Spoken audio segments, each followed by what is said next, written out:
नमस्कार मित्रांनो, माझ्या शेळके वकील चॅनलमध्ये तुमचं सहर्ष स्वागत आहे. मित्रांनो, थोडासा आजच्या व्हिडिओचा विषय वेगळा जरी असेल तरी प्रत्येकाशी संबंधित आणि रिलेटेड विषय आहे.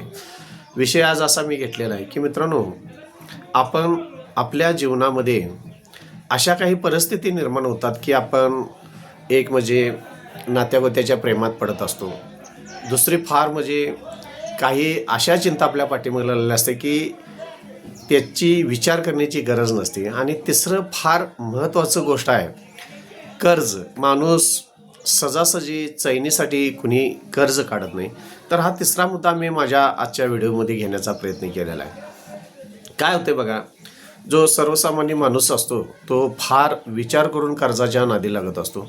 तरीसुद्धा माणसाच्या ज्या काही इच्छा आकांक्षा असतात तर त्यासाठी माणूस काय करतो बघा, आपली आर्थिक परिस्थितीचा विचार न करता काही 20-25% आपले बंधुभाव मित्र कोणताही विचार न करता कर्ज मिळते म्हणून कर्ज घेतात असतात. कारण त्यांना जास्तीत जास्त आपला इन्कम किती आहे, महिन्याला आपण मिळवतो किती, आपण त्यातनं माझा हप्ता व्यवस्थित जाणार आहे का, घराची जबाबदारी आपल्यावर आहे ती पूर्ण होणार आहे का, किंवा अन्य काही खर्च असतील, मुलांचं शिक्षण असतील, घराचं पहिलं काही कर्ज असेल, किंवा दुसरे काही देणी असतील, किंवा येणाऱ्या अपेक्षा आपल्या इच्छा आकांक्षा काय असतील, तर ह्याचा कोणत्याही प्रकारचा ताळमेळ न घालता मार्केटमध्ये किंवा बाजारमध्ये पैसे मिळतात म्हणून ते पैसे घ्यायचं आणि त्या पैशाचा पुनर्गुंतवणूक करण्यासाठी किंवा चैनीसाठी अशा पद्धतीनं खर्च करायचा की ज्याची काही गरज नाही आणि कर्जाच्या खाईत अडकून पडायचं. तर माझं मित्रांनो, सुरुवातीलाच माझं सांगणं असं असेल, तुम्हाला कर्ज घ्यायची परिस्थिती कधी केव्हा येते, तर खरोखर जो अभ्यासू माणूस असतो तो काय करतो बघा, माझा महिन्याचा इन्कम किती आहे, मला महिन्याला पैसे किती मिळतात आणि आपण कर्ज किती घेतलं पाहिजे आणि त्या कर्जाचा हप्ता व्यवस्थित जाईल का, ह्याचा जर ताळमेळ तुम्ही जर घेत नसाल तर दिवसेंदिवस तुम्ही कर्जाच्या खाईमध्ये अडचणीत येऊ शकता. तर मित्रांनो, फार महत्त्वाची गोष्ट आहे. परिस्थिती अशी निर्माण होते की तुमच्यावर कर्ज झालेलं असतं. मग त्या कोणत्या परिस्थितीनं कर्ज झालं हा जरासा विषय बाजूला ठेवूया. पण कर्ज घेत असताना एक मित्रांनो गोष्ट लक्षात येते का बघा, अचानक कोणीतरी तुम्हाला कर्ज दिलं आणि तुम्ही कर्जाच्या अडचणीत आलाय असं कधीही होत नाही मित्रांनो. कर्जाची सुरुवात थोड्या थोड्या रकमेनं होत असते. काय होतंय, ज्यावेळी आपण एखादी जबाबदारी घरातली असेल, शिक्षणाची मुलांची असेल, किंवा अन्य कोणताही घरातला तुमचा रोजीरोटीचा खर्च असेल, ज्यावेळी भागत नाही आपल्या जे महिन्याला इन्कम आहे, किंवा आपलं वर्षाला काही शेतकरी मित्रांचं आमचं 6 महिने वर्षाला इन्कम येत असतो, तर अशा काही खर्चातनं जर त्या गोष्टी जर भागत नसेल तर आपण पर्यायी व्यवस्था काय करतो, आधी सुरुवातीला उसनवारी करण्याचा प्रयत्न करतो, नंतर मग आपण कर्ज घेण्याचा प्रयत्न करत असतो. असं एकदम पटदिशान कुणावर जादा कर्ज होतं असं कधीही होत नाही. तर कर्जाची थोडी सुरुवात होऊन आपल्यावर ते कर्ज होत असतं. त्यामुळं मित्रांनो, जीवनामध्ये फार विचार करताना कर्ज घेणं गरजेचं आहे. आणि एकदा तुम्ही त्या परिस्थितीमध्ये अडकला की तुम्ही जास्त विचार करू नका. आता फक्त एवढाच विचार केला पाहिजे की त्या कर्जातून तुम्हाला बाहेर कसं पडता येईल. एक गोष्ट फार महत्त्वाची आहे की एकदम कर्ज होत नाही, आपण थोडं कर्ज घेत असतो आणि कर्ज जास्तीत जास्त साठत जातं. आणि एकदा मित्रांनो कर्ज घेतलं की एक मात्र काम करा की तुम्ही एक घेतलेलं कर्ज भागवण्यासाठी कधीही आयुष्यात दुसरं कर्ज घेऊ नकोसा. पहिलं कर्ज भागवण्यासाठी दुसऱ्या कर्जाच्या अजिबात लागू नकोसा. जे काही कर्ज घेतलं आहे त्याचं प्लॅनिंग करा, एखाद्याचा सल्ला घ्या, जो गणित तज्ज्ञ असेल, तुमचा इन्कम किती असेल याचा सल्ला घ्या आणि त्या सल्ल्यानुसार ते घेतलेलं कर्ज आहे ते जास्तीत जास्त कसं फेडता येईल याचा तुम्ही प्रामाणिकपणे जर विचार केला असाल तर घेतलेलं कर्ज हे व्यवस्थित तुम्ही फेडू शकता. पण तुम्ही घेतलेलं कर्ज आहे ते फेडता येत नाही म्हणून जर दुसरं कर्ज घेणार असाल तर तुम्ही स्वतःसाठी दुसरा डबरा खणतात, हे मात्र गोष्ट लक्षात ठेवा.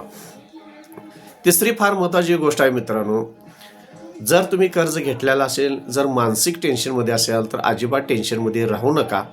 तुम्ही त्या कर्जाचं प्लॅनिंग करा की कोणत्या पद्धतीनं कर्ज फेडता येईल. काय होतं, तुम्ही जर टेन्शन घेतलं असाल तर कर्ज फेडण्याचे जे मार्ग आहेत ते तुम्हाला सुचणार नाहीत. तुम्ही त्रास होणार, तुम्हाला स्वतःला मानसिक त्रास होणार, शारीरिक त्रास होणार, आर्थिक त्रास होतच आहे. त्याचबरोबर तुम्ही प्रत्येकावर चिडचिड करणार, तुमच्या जेवणाकडं, तुमच्या तब्येतीकडं आणि समाजामध्ये ज्या इतर काही गोष्टी आहेत त्याचा फार तुम्हाला त्रास होत असतो. त्यामुळं तुम्ही चिडचिड करू नका, राग करू नका. कर्जाच्या टेन्शनमुळं आपण फार रागीट, त्रासदायक वगैरे होत असतो. आपले विचार खुंटत जातात आणि जो योग्य मार्ग आपल्याला कर्ज फेडायचा आहे त्यापासून आपण कुठंतरी परावर्त होत असतो मित्रांनो.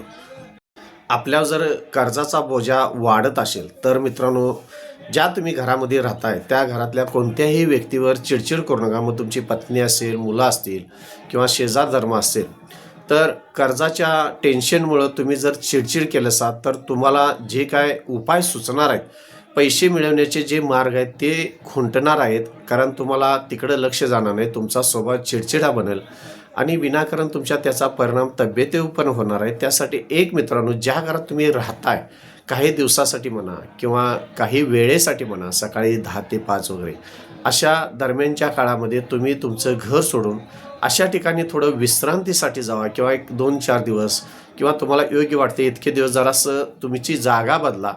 कारण काय झालेलं असतं, तुम्ही ज्या घरामध्ये राहत असताय त्या घरामध्ये तुम्हाला सातत्यानं जर कर्जाचे विचार येत असतील तर तुम्ही त्याचं टेन्शन घेताय आणि त्याच्या ज्या लहरी असतात तुम्हाला कर्जाच्या, त्या घरात त्या लहरी तुमच्या अवतीभोवती फिरत असतात आणि त्यामुळं होतंय काय की आपल्याला जे चांगले विचार सुचणार आहेत, जे हप्ता कर्जाचा व्यवस्थित भरायचा आहे किंवा ह्या कर्जातनं कसं रिकाम व्हायचं आहे, हे जे विचार तुमच्याबद्दल याला थांबतात. कारण तुमच्या डोक्यात कर्जाचे विचार असतात आणि एखादी गोष्ट डोक्यात जास्त असली की ती आपल्या आयुष्यामध्ये फार मोठी उडत असते.